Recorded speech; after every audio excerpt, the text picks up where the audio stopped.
آپ نے سنا ہوگا حضور نے سورہ رحمان کے بارے میں فرمایا ہے، سورۃ الرحمن عروس القرآن. یہ سورہ رحمان جو ہے یہ قرآن کی دلہن ہے.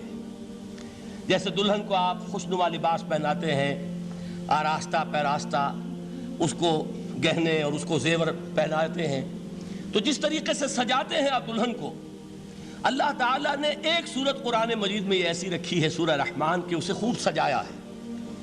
اس میں الفاظ کا در و بست، اس کا اپنا ایک ڈیوائن میوزک ہے. وہ تو اللہ تعالیٰ قراء جو ہے خاص طور پر مصر کے قراء، اللہ تعالیٰ ان پر رحمت نازل فرمائے، ان کی خطاؤں سے درگزر کرے.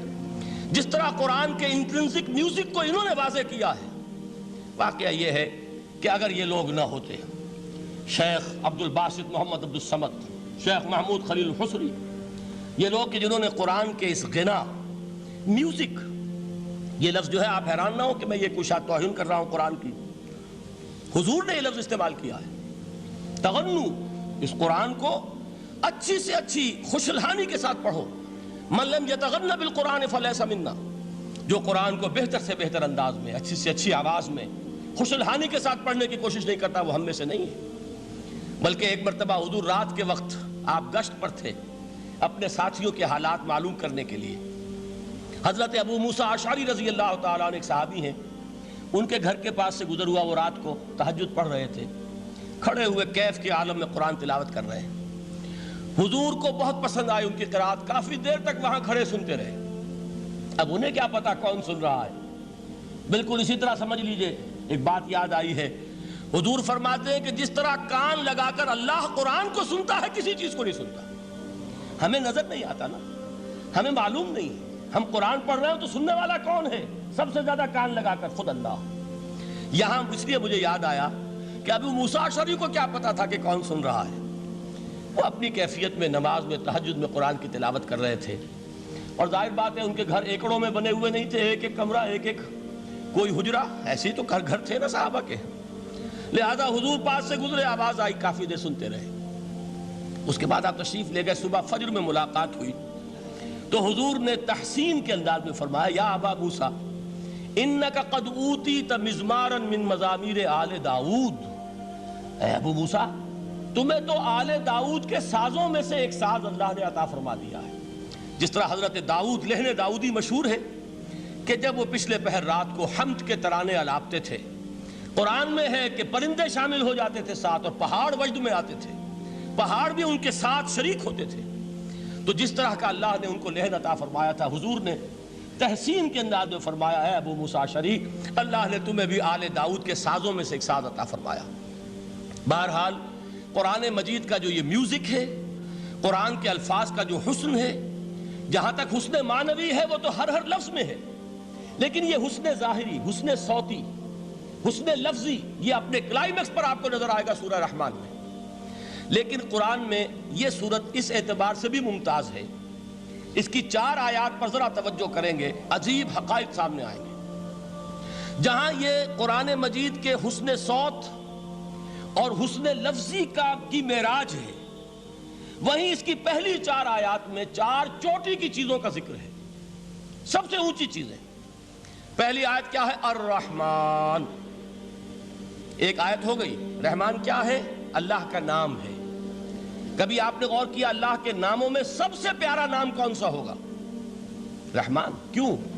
اس کا مادہ کیا ہے؟ رحمت. ہمیں سب سے بڑھ کر جس چیز کی ضرورت ہے وہ کیا ہے؟ رحمت خداوندی. نام اچھی طرح سن لیجئے اس حضور کے قول کو. حضور فرماتے کوئی شخص جنت میں مجرد اپنے عمل کی بنیاد پر داخل نہیں ہو سکے گا جب تک کہ رحمت خداوندی دستگیری نہ کرے. کسی صحابی نے بڑی ہمت اور جرأت کا ثبوت دیا کہ پوچھ لیا، کیا حضور آپ بھی؟ جب آپ نے فرمایا کوئی شخص داخل نہیں ہو سکتا جنت میں محض اپنے عمل کی بنیاد پر جب تک کہ رحمت خداوندی جو ہے وہ دستگیری نہ فرمائے. پوچھا گیا کیا آپ بھی؟ آپ نے فرمایا ہاں میں بھی.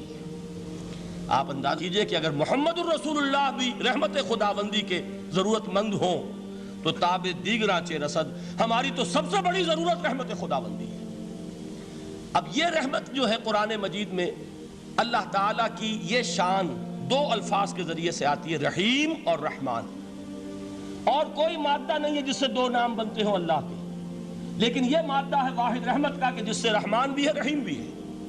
رحیم صفت مشبہ ہے، رحمت دائم ہو جائے گی، مستقل ہوگی تو رحیم کہیں گے، اور رحمان اس میں رحمت کی ہے وہ شان ہے کہ جیسے ٹھاٹھے مارتا ہوا سمندر ہو، ہیجان کی کیفیت، طوفانی کیفیت، رحمت خداوندی کا طوفانی جوش، وہ ہے رحمان۔ آپ تو رہتے اس علاقے میں ہیں، آپ کو معلوم ہے عرب اگر بھوکا مرا جا رہا ہو تو کیا کہے گا؟ انا جوعان۔ پیاسا مرا جا رہا ہو انا عطشان۔ بہت غضبناک ہوگا غضبان، غضبان آصفہ قرآن میں آیا ہے، بہت غضبناک۔ رحمان جس کی رحمت جو ہے جوش میں ہے، ٹھاٹھے مارتے ہوئے سمندر کے مانند۔ تو یہ اللہ تعالیٰ کے ناموں میں سب سے پیارا نام۔ اب آگے چلیے، الرحمن علم القرآن، رحمان نے قرآن سکھایا۔ رحمت خداوندی کا سب سے بڑا مظہر، رحمان کی رحمانیت کا سب سے بڑا مظہر قرآن ہے۔ ان میں جو منطقی ربط ہے اس کو سمجھتے جائیے۔ اچھا آپ یہ سوچئے، جو علم بھی انسان کو حاصل ہوا وہ کس نے دیا؟ اللہ نے۔ سائنس کا علم کس نے دیا؟ اللہ نے۔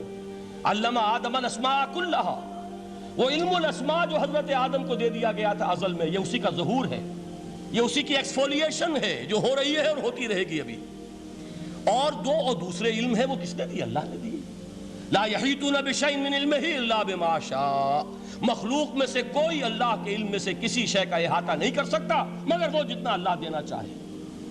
لیکن یہ کہ تمام علوم میں چوٹی کا علم قرآن، نوٹ کرتے جائیے، اب چوٹی کی چیزیں جمع کیجئے۔ اللہ کے ناموں میں چوٹی کا نام رحمان، اللہ نے جو کچھ انسان کو سکھایا اس میں چوٹی کا علم قرآن۔ خلق الانسان، انسان کو پیدا فرمایا۔ سوال یہ کہ حیوانات کو کس نے پیدا فرمایا؟ آسمان کس نے پیدا کیے؟ زمین کس نے پیدا کی؟ فرشتے کس نے پیدا کیے؟ کیا مطلب خلق الانسان؟ اس کی تمام مخلوقات میں اس کا کلائمیکس، اس کی تخلیق کی معراج، اس کے تخلیق کا نقطہ عروج انسان ہے۔ یہ ہے کہ جو مسجود ملائک بنا ہے۔ وَلَقَدْ كَرَّمْنَا بَنِي آدَمَ وَحَمَلْنَاهُمْ فِي الْبَرِّ وَالْبَحْرِ وَرَزَقْنَاهُمْ مِنَ الطَّيِّبَاتِ وَفَضَّلْنَاهُمْ عَلَى كَثِيرٍ مِّمَّنْ خَلَقْنَا تَفْضِيلًا۔ تو تخلیق میں سب سے اونچی تخلیق انسان کی، علموں میں سب سے اونچا علم قرآن کا، اللہ کے ناموں میں سب سے اونچا نام رحمان۔